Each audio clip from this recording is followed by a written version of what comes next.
Hello everyone, আসসালামু আলাইকুম। Welcome back to my channel Ayesha রান্নাঘর। আয়শা রান্নাঘর মানেই সহজ রেসিপি, সহজ রান্না। আজকে আপনাদের জন্য নিয়ে আসলাম ঘরে থাকা অল্প উপকরণ দিয়েই কিভাবে একটি পারফেক্ট চিকেন ফ্রাই বানাতে পারবেন। আমার এই রেসিপিটি ফলো করে আপনিও বানিয়ে ফেলতে পারেন ঘরে থাকা অল্প উপকরণ দিয়ে পারফেক্ট একটি চিকেন ফ্রাই। আর এই চিকেন ফ্রাইয়ের সাথে খাওয়ার জন্য আমি বানিয়েছিলাম মেয়োনিজ। দেখতেই পাচ্ছেন কতটা পারফেক্ট থিকনেস একটি মেয়োনিজ। এই ক্রিমি পারফেক্ট একটি মেয়োনিজ রেসিপি চাইলে আমাকে অবশ্যই কমেন্টে জানাবেন, আমি আপনাদের সাথে ডিটেলসে শেয়ার করব। চলুন তবে শুরু করা যাক চিকেন ফ্রাইয়ের রেসিপিটি। আমি সর্বপ্রথম নিয়ে নিয়েছি এখানে চিকেনটি কাঁটা চামচ দিয়ে ভালো করে থেতলে নিচ্ছি, যেন আমি এখানে মশলা দিলে মশলাটা যেন ভিতর পর্যন্ত পৌঁছায়।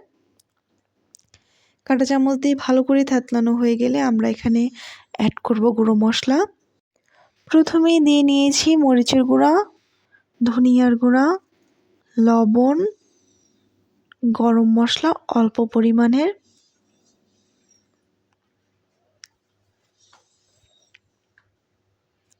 এরপরে দিয়ে নিয়েছি সয়া সস, ভিনেগারটি না থাকলে আপনারা এখানে লেবুর রসটি ইউজ করতে পারবেন। তারপর আমরা এখানে ভালো করে মেখে নিব।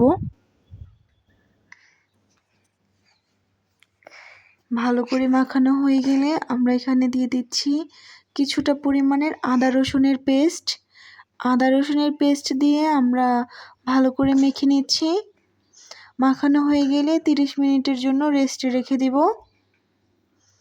এরপর আমরা এখানে নিয়ে নিয়েছি ময়দাতে দিয়ে নিচ্ছি ধনিয়ার গুঁড়া, মরিচের গুঁড়া, স্বাদ মতন লবণ দিয়ে আমরা শুকনো উপকরণগুলো ভালো করে মেখে নিব।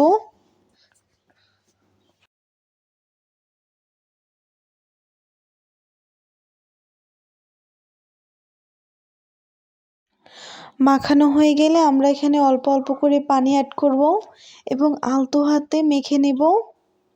আমরা এখানে ছোট ছোট লাম্পস তৈরি করে নেব। এইভাবেই অল্প অল্প করে পানি অ্যাড করব এবং আলতো হাতে মেখে নেব। এরপর আমরা এটা চেলে নেব। চেলে নেওয়ার পরে এরকম আলাদা হয়ে যাবে। আর চেলে নেওয়ার যে বাকি অংশটা থাকবে সেটা আমি অল্প একটু পানি দিয়ে ব্যাটার করে নিয়েছি। শুধু অল্প একটু পানি দিলেই হবে। এরপর আমরা আমাদের রেস্টে রাখা চিকেনটা ডুবিয়ে নিয়েছি ব্যাটারে, নিয়ে এখানে লাম্পসের সাথে কোট করে নেব। দেখতেই পাচ্ছেন কিভাবে নিচ্ছি আমি।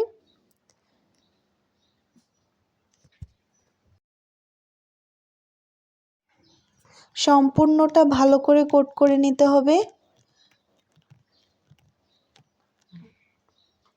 কোট করা হয়ে গেলে আমরা এখন এটাকে ভেজে নেব। ভেজে নেওয়ার জন্য আমি এখানে দিয়ে দিয়েছি প্যানে কিছুটা তেল,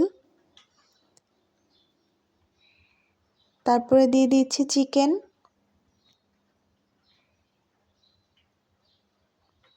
চিকেনটা এখন নাড়া যাবে না। এক সাইড ভাজা হয়ে গেলে তারপর উল্টে দিতে হবে। যদিও চিকেনটা ডুবো তেলে ভাজা ভালো, আমি ডুবো তেলটা দিইনি। তো উল্টে পাল্টে 10-12 মিনিটের মতন চিকেনটা ভেজে নিতে হবে। 10-12 মিনিট চিকেনটা ভেজে নিলেই চিকেন ফ্রাইটা রেডি হয়ে যাবে। তো আমি উল্টে পাল্টে ভেজে নিচ্ছি। আমার চিকেন ফ্রাইটি ভাজা হয়ে গেছে, আমি এখন তুলে নিচ্ছি একটি টিস্যু পেপারের উপর, যেন এক্সট্রা তেলটা টিস্যু পেপারটি টেনে নেয়।